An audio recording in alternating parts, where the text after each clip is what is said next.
Buenas tardes, bienvenidos a este su Museo de Geología, a estas pláticas que para difusión de ciencias de la Tierra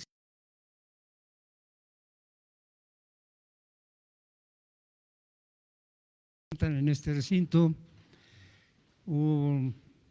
Les platico que las materias de geología son poco conocidas.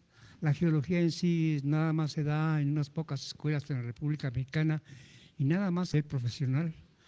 En otros niveles no se dan clases de geología y el objetivo es difundir los problemas que se tienen en el planeta, los trabajos de los investigadores, como el caso de hoy, que la gente conozca lo que está haciendo. Los investigadores trabajan, nosotros presumimos con su trabajo. Entonces, hay que recordar que la Tierra está cerca de serios problemas. La elevación del nivel del mar es una de ellas. Bélgica y los Países Bajos están haciendo gastos tremendos porque le ganaron terreno al mar y ahora el mar está regresando. La plaza de San Marcos ya tiene 1 metro de agua y no se puede caminar en ella. Las costas tienen problemas. Antes en las palapas que nos poníamos a la orilla del mar, ahí veíamos el mar muy cómodamente, ahora ya están llegando las olas. En fin, temas como este son los que se tratan aquí para difundir precisamente el trabajo de investigación que se hace en México, el trabajo de los investigadores nuevos. El día de hoy está con nosotros Minerva. Ahorita van a ver su currículum, recíbanla con un fuerte aplauso y bienvenidos al museo.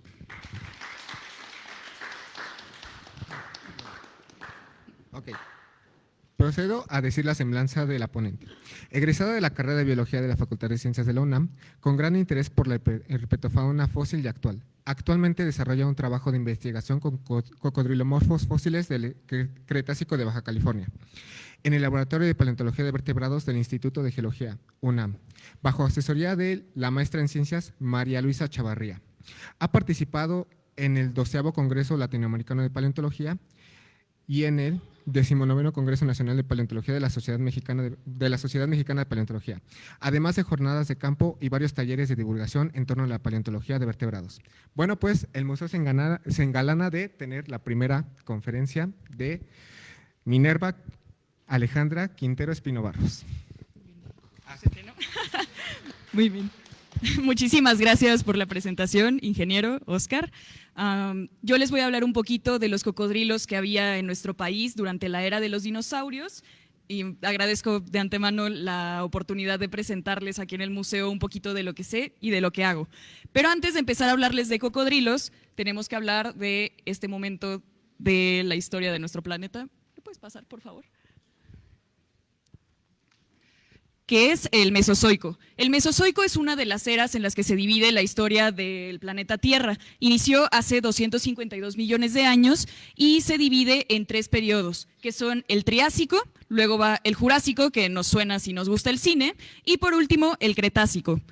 Concluye hace 66 millones de años con este evento catastrófico que es súper conocido en la cultura pop, que es la extinción del Cretácico Paleógeno, que ocurrió a raíz de varios eventos que incluyen la caída de un meteorito gigante en el estado de Yucatán. Esa era duró 168 millones de años y para ponerlo en perspectiva, nosotros los seres humanos llevamos existiendo como género Homo solamente 2 millones de años, así que esto es apenas un suspiro comparado con todo el tiempo que duró la llamada era de los dinosaurios. Se le conoce así porque, claro, estos animales formidables y ultracarismáticos son lo que más se conoce y eran los vertebrados que más abundan en el registro fósil de este momento. Pero hablar solamente de ellos supone un sesgo enorme, porque los dinosaurios no estaban solos. La que sigue, por favor. Los dinosaurios forman parte de un grupo todavía más grande de reptiles que se llama Arcosauria, que significa los primeros reptiles o los reptiles dominantes. Este grupo surgió hace más o menos 248 millones de años, o sea, a inicios del Triásico, en la era Mesozoica, y se divide en 2 grupos principales. Por un lado están los ornitodiros, que incluye a los reptiles voladores que llamamos pterosaurios, por supuesto a los dinosaurios, y no hay que olvidar a las aves modernas. Por otro lado, se encuentra un grupo denominado Pseudosuchia, que incluye varias formas que son muy similares y están emparentadas con los cocodrilos, pero que no son tal cual cocodrilos, que son los ornitosúquidos, los etosaurios, los poposauroideos y los rauisuquios. Y por supuesto, al final de este grupo está Crocodilomorpha. Crocodilomorpha significa, valga la redundancia, con forma de cocodrilo, y es en donde se incluyen los cocodrilos que viven todavía hoy en día y sus parientes extintos más cercanos. Los cocodrilomorfos aparecieron hace 228 millones de años y su registro más antiguo es del Carniano de Argentina. Esto es más o menos al mismo tiempo en el que surgen los dinosaurios, son contemporáneos, a finales del Triásico. Hoy en día pensamos en un cocodrilo, casi todo mundo sabe lo que es un cocodrilo, nos imaginamos estos animales que suelen ser enormes, que tienen un cuerpo adaptado para la vida en ambientes semiacuáticos, con estas colas muy poderosas para nadar y que por supuesto tienen mandíbulas con dientes terribles porque son depredadores formidables.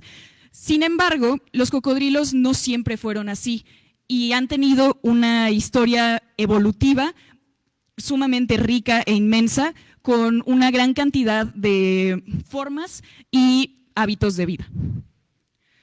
En sus inicios, los cocodrilomorfos, como los esfenosuquios y los protosuquios, eran animales pequeñitos, más o menos del tamaño de un gato o de un perro pequeño, que eran completamente terrestres, no estaban asociados a estos ambientes acuáticos como los conocemos hoy en día, sino que vivían completamente en tierra firme y además tenían una postura muy diferente a la de los cocodrilos de hoy en día, que los cocodrilos se imaginan uno y tiene las patas así como si se fuera a poner a hacer lagartijas, pero estos animalitos tenían las patas orientadas debajo del cuerpo, lo que les permitía desarrollar su vida en un ambiente completamente terrestre y además correr para atrapar a sus presas.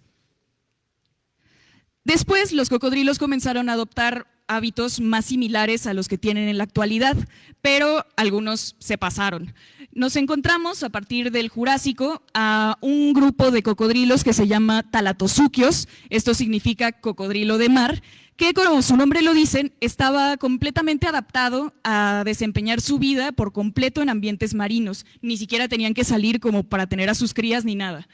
Ellos tenían varias adaptaciones para existir en el mar, como la presencia de aletas en lugar de patas y el desarrollo de una cola que se llama hipocerca. Esto significa que está doblada hacia abajo, como si fuera la de un tiburón, pero al revés.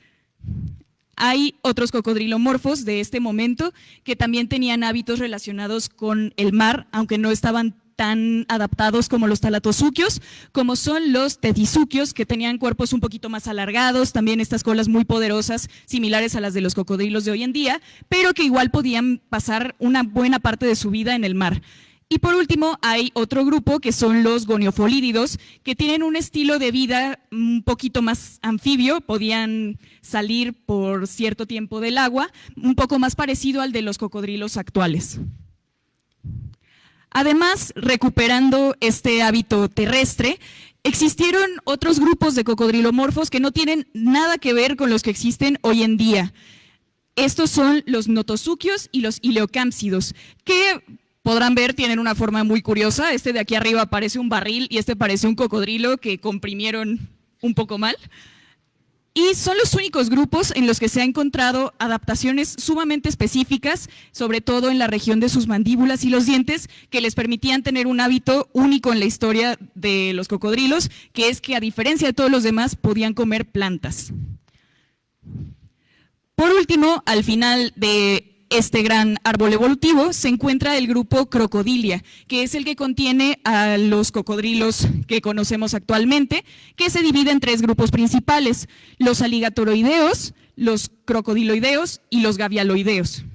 Ellos aparecieron hace más o menos 80 millones de años en Norteamérica y, como dije, siguen vivos en nuestros días. El registro de cocodrilomorfos en México comienza en el Jurásico y otros cocodrilomorfos a lo largo del mundo se han encontrado más o menos esparcidos en Sudamérica, en Norteamérica, África y Eurasia. Pero en ese momento la Tierra se veía así. En este momento la Pangea, que era este supercontinente que existió por muchos millones de años, ya había comenzado a separarse, así que los climas dejaron de ser tan áridos como lo fueron en un momento, y esta proliferación de climas acá tropicalones que le gustan a los cocodrilos favoreció muchísimo su diversificación y radiación. En ese momento, aunque ustedes no lo crean, México se veía así. Eso es México. Y aquí no se ve muy bien el mapa, pero se alcanza a distinguir un poquito lo que sería nuestra frontera imaginaria hoy con el país que se encuentra al norte. Y como se puede ver, una gran parte del país pues no existía como tierra firme, sino que estaba cubierta por mar y no estaba completamente emergida. A lo largo del Jurásico, el territorio nacional se fue llenando un poquito más y más de, todavía no, gracias, y más de agua. Por esto es que una gran parte del registro de cocodrilomorfos mexicanos del Jurásico son de estos animales que les mencioné, que son los talatozúquios, que están muy estrechamente relacionados con los ambientes marinos. Este registro de cocodrilomorfos del Jurásico inicia a finales del Jurásico inferior, en el Toarciano, y dura el resto del Jurásico. Y se restringe a los estados de Coahuila, Nuevo León, Tamaulipas, Puebla, Guerrero y Oaxaca. La única excepción a estos ambientes marinos durante el Jurásico son dos instancias en las que se han encontrado de estos cocodrilomorfos muy chiquititos que les mencioné, como los esfenosuquios y los protosuquios, que provienen de la formación La Boca en Tamaulipas, que es de las zonas que ya tenían tierra firme emergida. Estos dos ejemplares están comprendidos por cráneos incompletos que no tienen características tan definitivas como para asociarlos con un nivel taxonómico menor, pero se pudo distinguir que al menos uno de ellos es muy probablemente uno de estos animalitos chiquitos, que son los protosuquios. Además, estos son los cocodrilomorfos más antiguos en el territorio nacional. Ahora sí, pasando a los talatozúquios del Jurásico, todos estos son completamente marinos y son el grupo más predominante en el registro fósil de cocodrilomorfos de México. Iniciamos con talatozúquios indeterminados, son indeterminados de nuevo porque sus restos no son lo suficientemente abundantes ni característicos como para poder distinguirlos a un nivel taxonómico menor. Pero algo muy interesante que nos dicen estos restos es con qué otros animales se encontraron. Estos en particular fueron encontrados con otros dos reptiles marinos, respectivamente un pliosaurio y un plesiosaurio, lo que habla de que estos animales vivían en coexistencia con otros reptiles marinos, por lo que debía haber cierto grado de especialización en sus nichos. El siguiente, por favor.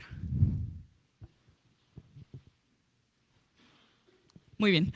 Ahora, dentro de Talatozúquia se distinguen dos grupos, que son los teleosáuridos y los metriorrínquidos. Ambos se han encontrado en el territorio nacional y los ejemplares que se encuentran en estatus indeterminado corresponde también a material fragmentario no identificable, en este caso recuperado de una formación en el estado de Nuevo León.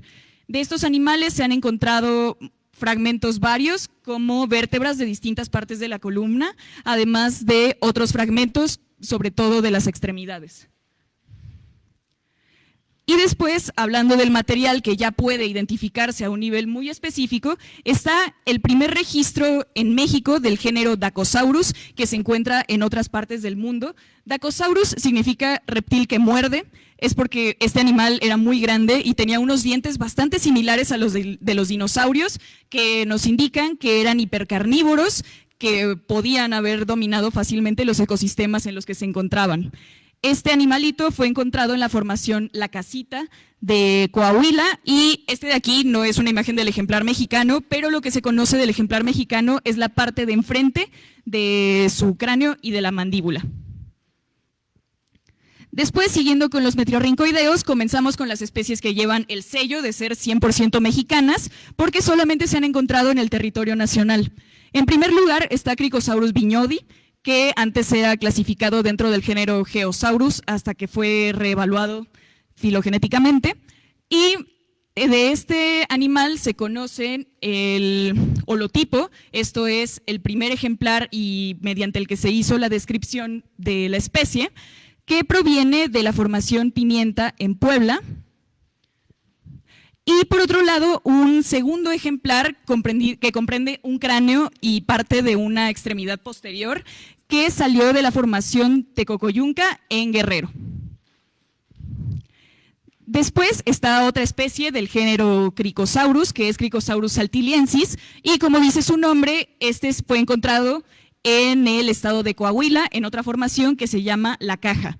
De este se conoce el primer ejemplar, o sea, el holotipo, que es un cráneo incompleto, aunque no lo crean, esto es un cráneo, pero es un bonito rompecabezas, y un segundo ejemplar que está un poquito mejor preservado, que fue lo que permitió hacer la determinación taxonómica. Por último, también dentro del grupo de los metriorrincoideos, quiero hacer un énfasis especial en una asociación de metriorrincoideos que se encontró en la formación Sabinal en el estado de Oaxaca, que comprende metriorrincoideos indeterminados, además de otras 2 especies que son únicas para nuestro país, que son Torboneustes mexicanus y una especie del género Maledictosuchus. Estos animales, junto con todos sus contemporáneos indeterminados, coexistían en una misma zona, de ahí que los fósiles se hayan encontrado juntos. Y también la diferencia en tamaños entre ambas especies nos puede hablar de que existía esta repartición ecológica que permitía que existieran en un mismo sitio con cierto grado de competencia. Después, pasando unos cuantos millones de años después, durante el Cretácico, se puede ver que el registro de cocodrilomorfos aumenta drásticamente en todo el mundo. Tienen un patrón de distribución más o menos similar y sobre todo predominan en Norteamérica. ¿Por qué predominan en Norteamérica? Porque este es el sitio en el que se propone que se originó su grupo corona, que es Crocodilia, que como les mencioné es el que incluye a los cocodrilos, aligátores y gaviales actuales. Por lo que este boom de diversidad ocurre en la parte norte del continente y es por eso que tiene una gran cantidad de registros concentrados aquí. Pero también se observa que hay otros en Sudamérica, África y Eurasia. En ese momento la Tierra se veía así, los continentes ya se ven un poquito más similares a la distribución que tienen hoy en día y haciendo un acercamiento a México, esto ya se parece un poquito más a los mapas que vemos de nuestra república. Ya había partes que no estaban completamente sumergidas bajo el agua, pero otras partes seguían estándolo. Aquí ya se puede distinguir un poco que la parte norte y de la costa pacífica del país estaba completamente emergida y se distingue una parte de la península de Yucatán. Conforme avanzó el Cretácico, se fue formando una conexión entre el mar de Tetis, que estaba en Norteamérica, y el cuerpo de agua que se encontraba sobre México. El siguiente. Haciendo eventualmente una abertura en el territorio que separaba a Norteamérica en 2 partes. De un lado se encontraba una masa continental denominada Laramidia y del otro se encontraba una masa continental que se llama Apalaquia. El registro de cocodrilomorfos del Cretácico, ahí no se cambió, inicia en el Aptiano y abarca el resto del Cretácico hasta llegar al Maastrichtiano y proviene de los estados de Baja California, Chihuahua, Coahuila, Puebla y Chiapas. En primer lugar, seguimos con cocodrilos que si bien todavía tenían el hábito marino, son mucho más similares a lo que está hoy en día. Estos ya no tenían esta aleta que se parecía a la de los tiburones, sino que tenían una forma mucho más similar a la de los gaviales modernos, con hocicos alargados y cuerpos que en general eran muy alargados para permitirles nadar libremente en el agua. Los folidosáuridos son el grupo al que pertenece otro cocodrilo muy famoso que es Sarcosuchus, que fue descrito, me parece que a inicios de los 2000 y era este cocodrilo gigante que comía dinosaurios, pero que se encontró del otro lado del mundo. Pues nosotros en el territorio nacional tenemos a Sabinosuchus coahuilensis, que si bien no era tan grande como Sarcosuchus, también era un animal de tamaño considerable, rondando unos 6 o 7 metros, que se conoce a partir de un cráneo incompleto y una mandíbula casi incompleta, que fue extraída de la formación Escondido en el estado de Coahuila. Después, siguiendo con el hábito marino, en la formación Ocosocuautla del estado de Chiapas, se encontraron un gavialoideo y un dirosáurido, que en su momento los gaviales tenían un hábito completamente marino y los dirosáuridos eran sobre todo marinos, pero también tenían algunos representantes de agua dulce. Estos dos ejemplares representan géneros y especies nuevas respectivamente dentro de sus grupos. Sin embargo, no han sido reportados en una publicación formal donde se les pueda dar el nombre propiamente. Por último, para los cocodrilos que todavía tenían cierta afinidad con el agua salada, se encuentran los goniofolídeos. Estos se conocen de varias partes de México y comprenden los registros más antiguos dentro del Cretácico mexicano, proveniendo del Aptiano de Puebla, en la formación Tlayúa, que es icónica por la cantidad de peces fósiles que produce. Estos goniofolídeos son representados por ejemplares que presentan cráneos y además muchos elementos aislados y fragmentarios, como los dientes, los osteodermos, que son estos huesos que forman la armadura de la piel de los cocodrilos, y otros fragmentos de huesos, sobre todo de vértebras. También se han encontrado en la formación Cerro del Pueblo, que es muy famosa por sus registros de dinosaurios en el estado de Coahuila, y por último en la formación Aguja, también del estado de Coahuila. Y en esta última se encontraron estos dientes que fueron asociados específicamente con el género Goniofolis dentro de esta familia. Ahora, pasando a los que tenían ya un hábitat completamente terrestre, hay muchos registros de eusuquios. ¿Qué significa eusuquia? Significa cocodrilos verdaderos. Hay muchos registros de este grupo a lo largo de la República, sobre todo en la formación coahuilense Cerro del Pueblo, que están representados por elementos aislados, de nuevo como osteodermos y vértebras, y otros fragmentos que incluyen huesos del cráneo. Y por último están los aligatoroideos, que es, como su nombre permite inferir, el grupo en el que se encuentran los aligatores y los caimanes actualmente. Estos son los cocodrilomorfos terrestres más prevalentes en todo el Cretácico mexicano, y comenzamos fuerte con el registro del género Deinosuchus, que proviene de la formación Aguja en Coahuila. Este animal era un cocodrilo gigante que medía unos 8 a 10 metros de longitud, que es bastante conocido por ser un posible devorador de dinosaurios. Se han reconocido la especie Deinosuchus riograndensis, además de otros Deinosuchus indeterminados en el país, y se conocen sobre todo a través de dientes, que son unas cosas gigantes y por eso pueden determinarse inequívocamente como pertenecientes a Deinosuchus, además de osteodermos, que son estas partes de su armadura en la piel, y pequeños fragmentos de huesos de la mandíbula y el cráneo. También se han obtenido de estos restos en la formación San Carlos. Y pasando a pesos ya no tan pesados, se han recuperado muchos otros aligatoroideos en varias formaciones del Cretácico mexicano. Estos aligatoroideos pertenecen a un grupo muy específico y bastante inusual que se llama Globidonta. Esto suena como a diente de globo, y es justamente porque estos cocodrilos, en la parte de hasta atrás de su boca, tenían unos dientes que pueden compararse un poco con las muelas de los mamíferos, que tienen la función de triturar el alimento. En su caso, estos dientes, como dice el nombre, eran sumamente globosos, bulbosos y muy robustos, y les permitían consumir presas duras como tortugas y otros animales acorazados. En la formación Cerro del Pueblo de Coahuila se encontró un diente solito, aislado, que es esta cosa de aquí que parece un globo, que si pensamos en un cocodrilo moderno, tienen dientes cónicos como puñales, no se parece en nada. Y esto es porque antes los cocodrilos eran mucho más diversos que lo que son ahora y tenían muchos hábitos mucho más especializados.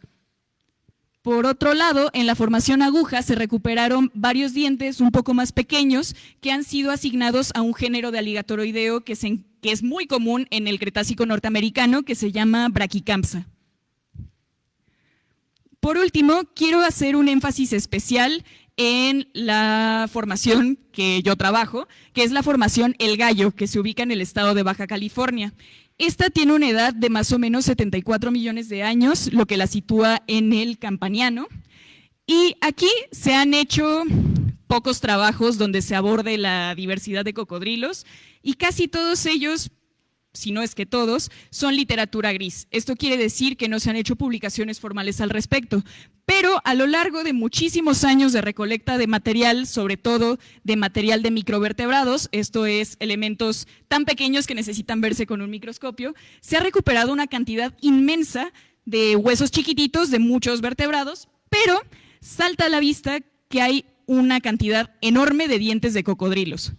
En general, en las formaciones que tienen localidades microfosilíferas a lo largo del mundo, los dientes de cocodrilo son algo muy común. ¿Por qué? Porque para empezar, un cocodrilo tiene muchísimos dientes en la boca, pueden tener más de 60 dientes en su arcada oral y mudan sus dientes. A diferencia de nosotros, que solamente tenemos una muda dental y luego ya salen las piezas definitivas y no las podemos perder porque nos va muy mal, los cocodrilos continuamente están cambiando de dientes y produciendo elementos nuevos. Es por esto que se encuentran tantos dientes en estas localidades, porque son los dientes que se mudan y se quedan ahí y se fosilizan y quedan preservados para el futuro.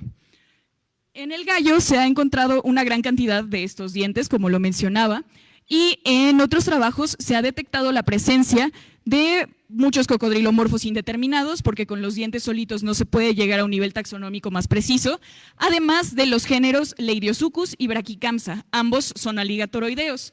En adición a esto, se recuperó un ejemplar excepcional, que es un cráneo completo de un aligatoroideo indeterminado, que al día de hoy sigue bajo estudio.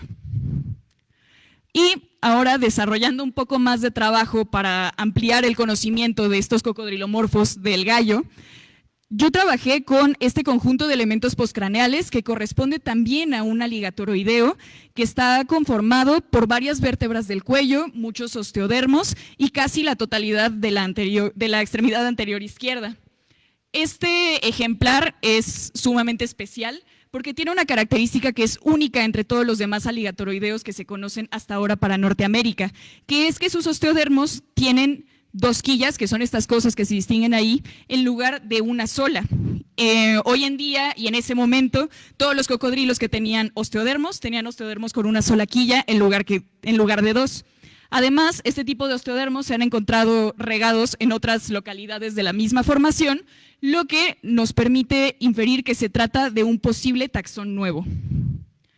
Además, yo también le metí al trabajo de dentista de cocodrilos, y dentro de todo el material de dientes de cocodrilomorfo revisado de la formación El Gallo, se encontró algo muy peculiar, que es que la asociación de cocodrilomorfos es sumamente diversa. Se tienen formas que comían solamente peces, se tienen algunas formas con estos dientes tan raros en forma de semicírculo, y también destaca la presencia de los, de nuevo, aligatoroideos globidontos, que están representados aquí por 3 formas de dientes diferentes que hablan de una especialización en la dieta y de una coexistencia increíble entre muchos grupos distintos de cocodrilos en un solo lugar. Además, después de evaluar toda esta muestra de dientes, se notó, además de la predominancia de los aligatoroideos, que los dientes que antes habían sido asignados al género Leidiosuchus podrían reasignarse al género Borealosuchus por tener una mayor coincidencia geográfica y temporal, además de que a partir de toda esta cantidad de elementos que no pueden determinarse más allá de un escalón indeterminado en el árbol genealógico de los cocodrilos, se puede apreciar una gran variedad de morfologías dentales en los cocodrilos que habitaban Baja California en este momento.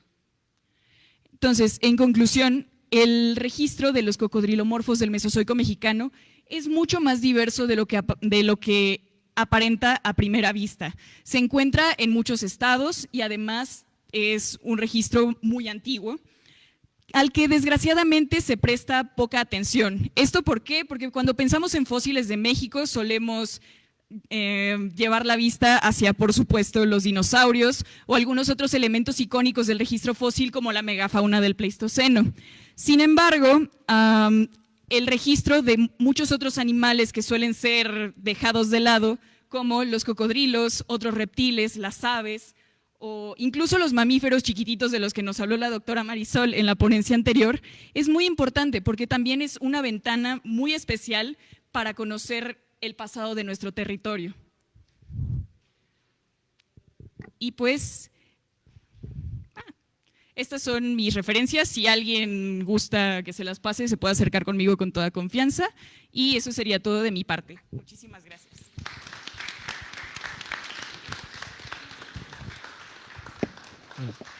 Acá ya hay una pregunta. Muchas gracias por la charla. Para darnos una idea, ¿cuánta gente estudia estos cocodrilomorfos o estos grupos en México y a nivel mundial más o menos? A nivel mundial es algo muy curioso porque muchas personas estudian cocodrilos. De hecho, hay muchos hallazgos que son icónicos en la paleontología, como mencioné el cocodrilo Sarcosuchus, que era gigante, y en otros países suelen recibir bastante más atención porque son como que lo segundo más atractivo después de los dinosaurios, porque también muchos dientes, igual a mucha gente revisándolo. Sin embargo, de nuevo, suelen ser opacados por muchos otros grupos fósiles y en el país hay varias personas que se han dedicado a ellos, pero desgraciadamente no han publicado sus hallazgos o se dedican a muchos otros grupos y los cocodrilos nada más son como un hobby. Sí hay personas que le meten mucho al trabajo con cocodrilos, pero me parece que no hay tanta gente que se dedique específicamente a cocodrilos sin complementar su investigación con otros animales.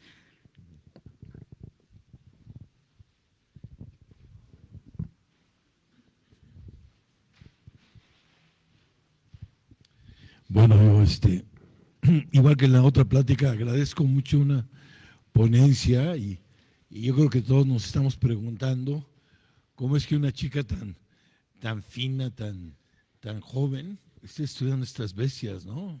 Así es la cosa. Pero cuando oigo pláticas como estas, híjole, a mí me surgen muchas preguntas que obviamente ahorita no las voy a hacer, a lo mejor se las hago después, pero hay varias que sí me surgió ahorita que estaba oyendo la plática, y una de ellas, dijiste que los cocodrilos de Tlayúa, de Tepeji de Rodríguez, pues los consideras dentro de las faunas de México, ¿no? Y yo de lo que he sabido es que por alguna razón u otra no se habían descrito. ¿Ya están descritas? Yo encontré que hay una publicación, bueno, creo que puse en el micrófono, hay una publicación donde se mencionan estos dos cráneos, sin embargo es solamente una mención.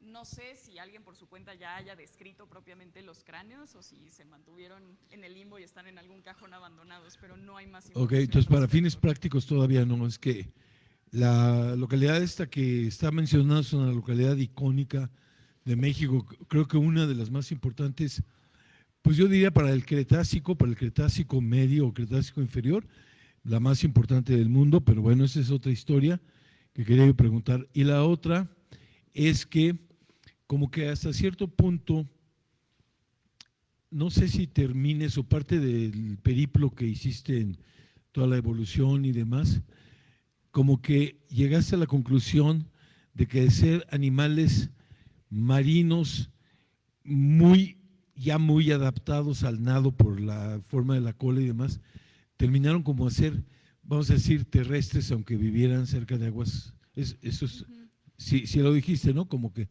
una cierta tendencia de terrestres completamente a marinos y luego a, vamos a decir, dulceacuícolas o continentales o terrestres, ¿no? Pero entonces, ¿cómo podemos interpretar a estos tremendos cocodrilos australianos que tengo entendido que son exclusivamente marinos, ¿no? Y peligrosísimos, peores que los tiburones blancos, ¿no? Que también los tiburones sí han llamado mucho la atención a los paleontólogos. O sea, ¿hay algo en relación a eso que se vea que estos no siguieron este camino, fueron rebeldes o qué les pasó? De hecho, eso es algo muy interesante. Hay varios trabajos que se han destinado a la interpretación biogeográfica y ecológica de los cocodrilos, sobre todo del Cretácico, porque, bueno, yo aquí hablo de que primero eran terrestres, luego marinos y ya después adoptaron los hábitos de hoy en día. Esto es sobre todo ilustrativo, ¿no? Como dijo Marisol, no hay que entenderlo como algo sucesivo, sino que al mismo tiempo podían ocurrir muchas cosas. En el caso de los cocodrilos no es que hayan seguido este patrón lineal de adaptación a un ambiente y luego volverse a salir. Y hay algunos trabajos que se han dedicado a ver cómo fue esta transición desde un ambiente completamente terrestre, que es el que tenían estos cocodrilitos chiquitos del tamaño de un gato, hacia lo que son hoy en día y que fueron en otros momentos de la historia de su grupo. Y se ha visto que hay muchos grupos que han tenido transiciones entre distintos ambientes de forma independiente. O sea, que iniciaron siendo terrestres, después se metieron al agua dulce, terminaron siendo completamente marinos. Hay algunos que han vuelto, bueno, que volvieron a salir del agua y se regresaron a ambientes terrestres, pero el caso particular de estos cocodrilos, como los cocodrilos australianos, es que ellos y los gaviales son parte de un grupo que tiene una adaptación que les permite estar mucho tiempo en el agua salada, que es la presencia de glándulas de sal, que básicamente les permiten estar en el mar, tragar agua salada sin que se deshidraten o se mueran por algún desbalance homeostático. Y ellos tienen estas glándulas, lo que les permite que, aunque no son completamente marinos, porque tienen que seguir saliendo a la costa, a la tierra firme, a poner sus huevos, a cazar, lo que sea, pueden pasar una gran parte de su vida dentro del agua, sea salada o dulce. Y por otro lado está el caso de los aligatoroideos. Ellos no tienen glándulas de sal, así que han sido una interrogante y a veces un dolor de cabeza prevalente en la historia de los cocodrilos, porque nadie sabe bien, o se han hecho muchos estudios, pero se está intentando determinar cómo se dispersaron en el mundo si no podían adentrarse al mar. Ok, y por último, también que se me hace muy interesante es los cocodrilos quizá, digo, y me corrige si estoy mal, igual que los dinosaurios, tenían gastrolitos o tienen gastrolitos o no. O sea, bueno, espérame, si no tienen, mi pregunta no es válida, porque según datos recientes de los cocodrilos de ahora o lagartos o lo que tú quieras, tienen piedras en el estómago que les ayudan a la digestión. Y la pregunta es, de todos los ejemplares que has mostrado de los cocodrilomorfos que hay en donde, aunque sea en el mundo, ¿no? ¿Se han encontrado, como en el caso de los dinosaurios, gastrolitos asociados a los restos fósiles de los cocodrilos? ¿O nada más son alguna puntada que se les ocurrió a algún grupo actual de cocodrilos comerse sus piedras para que les ayuden a la digestión? Eso es interesante. Desconozco si hay algún ejemplar de cocodrilomorfo aquí o en el mundo. Bueno, aquí no, porque los restos son muy fragmentarios y no hay ningún cocodrilo que tenga preservada pues, la parte del abdomen completa, solo hay vértebras y elementos aislados, así que preservar los gastrolitos también estaría medio difícil. Pero en el mundo, que sí hay varios ejemplares muy completos, hasta donde he revisado, no he encontrado ningún ejemplar que destaque por la presencia de gastrolitos. Sin embargo, no sé si en estos grupos que eran completamente marinos se pudiera encontrar algo similar, porque tengo entendido que también en otros reptiles marinos se ha visto la presencia de gastrolitos y hasta se ha hipotetizado que podría ser para ayudarles a mantenerse hundidos en el agua, no tanto para la digestión del alimento, sino más bien con este fin de ayudarles a contrarrestar la flotabilidad. Pero, ¿y en los cocodrilos actuales hay? O sea, no marinos, del Nilo, por ejemplo, ¿sí tienen piedras?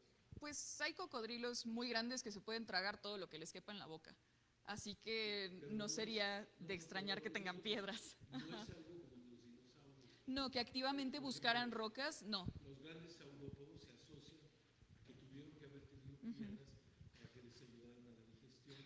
Los cocodrilos Sí, no, porque además la gran diferencia entre, por ejemplo, los saurópodos y los cocodrilos es que los saurópodos eran herbívoros y los cocodrilos no, así que no necesitan de esta ayuda extra para procesar la materia vegetal que es tan difícil de digerir.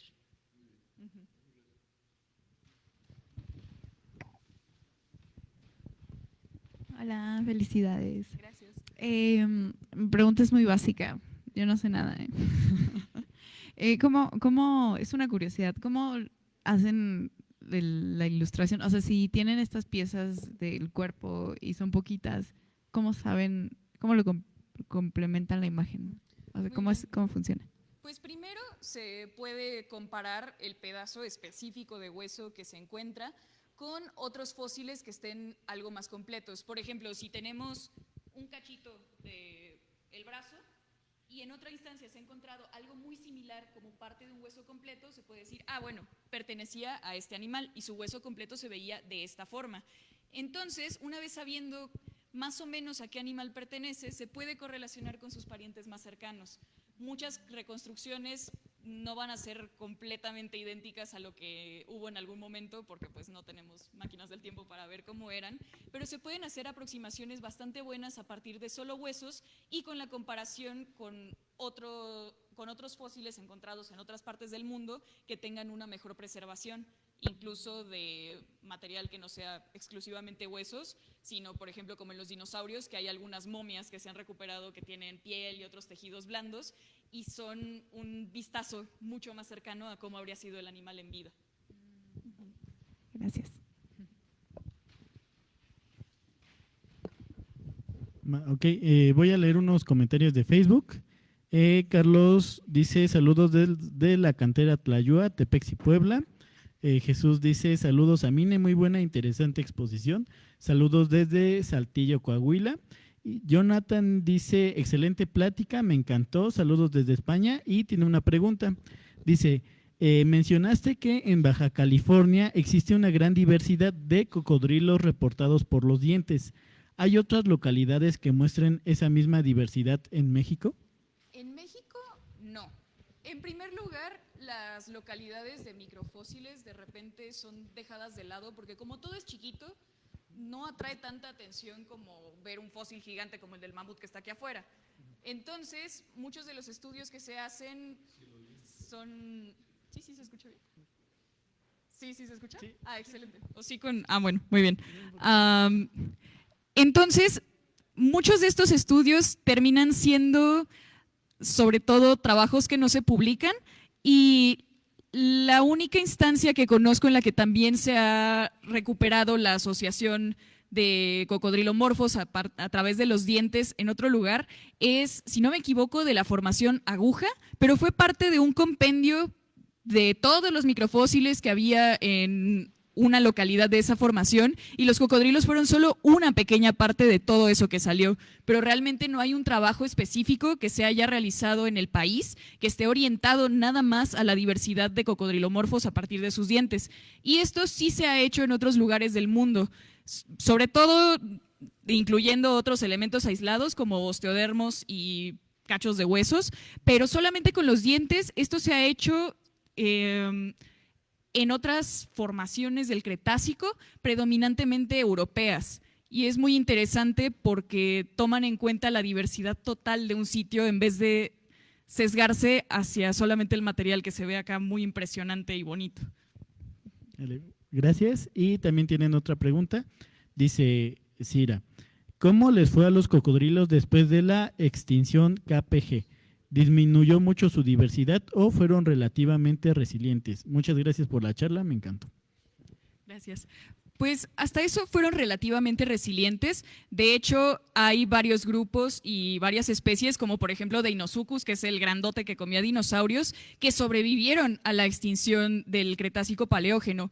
Y otros grupos de cocodrilos adquirieron, bueno, llenaron algunos de los nichos dejados por los dinosaurios y muchos se volvieron muy grandes. Hay varios registros, me parece que son africanos, sobre todo algunos en Madagascar, de cocodrilos que de repente se volvieron descomunales y eventualmente comenzaron a decaer, pero justo después de la extinción no tuvieron un descenso tan dramático como el de los dinosaurios.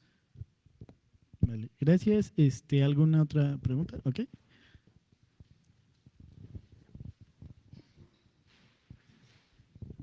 Muchas gracias por la charla, estuvo fascinante. Una pregunta, así como en la arqueología y recientemente en la antropología forense, en la paleontología se están ayudando de herramientas tecnológicas para las prospecciones de los restos, es decir, con drones multiespectrales, térmicos o con rastreo remoto no invasivo como técnicas geofísicas. No sé si tiene sentido incursionar con ellas en la paleontología, pero se me ocurrió la pregunta. Pues claro que tiene sentido, porque siempre es válido apoyarse de cualquier herramienta tecnológica que haya. Al menos aquí en el país sí se ha hecho. De hecho, hay personas que trabajan sobre todo con el uso de drones para fotografiar huellas y poder estudiarla sin la necesidad de dañar el sitio y extraerla del mismo lugar. Pero desconozco si para métodos de prospección y de extracción tan específicos como, por ejemplo, la recuperación de fósiles de microvertebrados, hay alguna tecnología que pueda aplicarse, porque por lo general estas son técnicas muy rudimentarias, tal vez no muy prácticas, pero que básicamente consisten en recolectar toneladas y toneladas de sedimento, así, costales y costales enormes de arena, y después tamizar todo eso, así con una coladerita, con agua y a mano recuperar todo lo que se pueda encontrar. Así que tal vez pudiera haber alguna forma de implementar estas tecnologías, no sé, al momento de expulgar el sedimento, pero no sé si en algunos otros pasos del proceso pudiera ser posible implementarlo.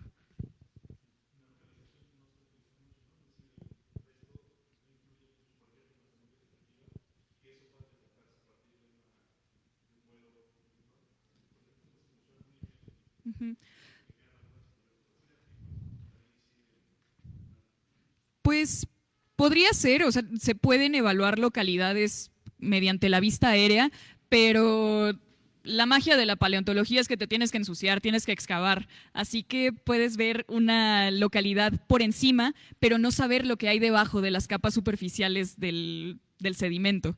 Así que de todos modos, para poder hallar algo, habría que retirar y revisar in situ. Nada más complementando la pregunta. La paleontología, en sus técnicas, tiene elementos tan modernos como aquellos que se empezaron a usar desde mediados del siglo pasado. O sea, lo importante cuando se recoge un resto fósil es no alterarlo. Entonces, la no alteración requiere de una técnica no difícil de ver ni de entender, pero sí difícil de hacer, porque hay que tener conocimiento de cuáles los materiales como el yeso que se van a usar. No todas las cosas sirven y ahorita no es el momento de decirlo, pero ya para la interpretación y para la búsqueda, todos los métodos recientes geofísicos, geoquímicos y demás, no de la paleontología, sino de las ciencias de la Tierra. O sea, los paleontólogos no están buscando al azar el tipo de elementos que necesitan. O sea, necesitan conocer el estrato, el tiempo geológico que requieren. Ahorita estamos hablando del Cretácico. O sea, hay mucho Cretácico en México, pero hay Cretácico marino y hay Cretácico terrestre. Entonces, estos métodos recientes que se usan en la paleontología, a la geología, al paleontólogo le sirven determinar las áreas en donde va a prospectar. Y ya si se usan drones o algún otro tipo, por ejemplo, se utilizan fotografías aéreas, se utilizan fotografías satelitales, todo eso sirve mucho, pero no le va a decir al paleontólogo que ahí está el fósil. Lo que le va a decir al paleontólogo que está el fósil es que recorra las zonas bajas, normalmente los arroyos, porque entonces de las partes de las rocas donde han salido los fósiles se ruedan y una vez que detecta el paleontólogo alguna evidencia de la zona en donde está, entonces sí tiene que alzar la vista para ver cuál es la capa que le interesa en el caso particular. Y ya dentro de los restos fósiles, el estudio de los isótopos es muy importante. Se ha podido determinar por isótopos del oxígeno la posibilidad o no de que algunos organismos, como los dinosaurios, sean más de sangre caliente o no. Y ahí se ha podido determinar que hay unos grupos como los saurópodos que son endotérmicos, digamos, no facultativos, sino que se cargan, como el hecho de decir que están un determinado tiempo en el sol y eso es lo que les da la energía, mientras que los heterópodos, los carnívoros, tienen elementos muy parecidos a los de los mamíferos de endotermia. En el caso de los cocodrilos, deben de estar intermedios. No conozco yo que haya estudios, pero seguramente que los tienen, tratando de elucidar el metabolismo que tenían. O sea que hay muchas técnicas que aquí en el país se utilizarán más o menos dependiendo de las mismas intenciones de las investigaciones, pero ahora los investigadores, como tienen colegas en diferentes partes del mundo, y a los colegas de diferentes partes del mundo les interesa saber qué es lo que pasó en México, porque México tiene una posición geográfica muy importante para entender orígenes, evolución, migraciones, extinciones, el cráter que cayó, que la elucidación del cráter que cayó es por métodos geofísicos, y por métodos geofísicos desde 1950. O sea, los geólogos mexicanos ya sabían que había un cráter ahí abajo, y lo único que faltaba es que viniera un paleontólogo o un geólogo que ni siquiera era paleontólogo para que les dijera, fíjate que por esto se murieron los dinosaurios. O sea, sí, todo entra. Por eso la paleontología, ya independientemente de cómo se le quiera ver, no es una ciencia, sino es una rama de las ciencias de la Tierra, y las ciencias de la Tierra, pues nada más ni nada menos son las que nos ponen en contacto con los recursos de lo que vivimos. No hay absolutamente nada de lo que tenemos aquí, de donde estamos hablando, o como niños en el coche, que no venga de los recursos naturales. Perdón, era un complemento chiquito. Tenemos otro par de comentarios. Andrés dice un saludo a la paleontóloga Mine por tan excelente ponencia. Y María Chavarría nos dice, hola Mine, felicidades por la charla. ¿Podrías platicarnos por qué hay lugares donde se encuentran muchos dientes y en otros hay fósiles más completos? Muy bien. Bueno, el tipo de preservación de distintos restos va a variar dependiendo del ambiente. Y por lo general, estos restos más completos, como cuando se encuentra el cráneo completo o el ejemplar entero, en este caso de un cocodrilo, están relacionados a ambientes donde había mucha estabilidad. El animal se pudo morir, se enterró rápidamente y se fosilizó sin que nada se lo intentara comer, sin que se lo llevara un carroñero, ni nada. Todo ocurrió perfectamente bien y se preservó. Esto ocurre en lugares donde no hay tanta perturbación del medio, y por lo general está asociado con cuerpos de agua que no tienen una fuerza ni un movimiento tan predominante. En cambio, estas localidades donde se encuentran muchos microfósiles, sobre todo fósiles de microvertebrados, están asociadas con sitios donde sí que había esta perturbación. En particular, por ejemplo, en el Gallo se ha interpretado que las capas de las que proviene todo este material chiquititito estaban relacionadas con flujos de agua y sedimentos, o sea, se hacía un lodazal que además avanzaba, o sea, fluía como si fuera un río que va arrastrando todos estos fragmentos chiquititos, por lo que algo más grande no podría permanecer intacto y preservarse de la misma manera que algo más pequeño que se escapó de este deterioro impuesto por el ambiente. Vale, muchas gracias. ¿Y alguna otra pregunta? Vale, ok, entonces un muy fuerte aplauso aquí a la ponente. Y pues igual muchas gracias de parte del Museo del Instituto de Geología, y pues igual muchas gracias a todos por su participación, y pues los seguimos invitando a los sábados de conferencias sobre el ciclo de paleontología.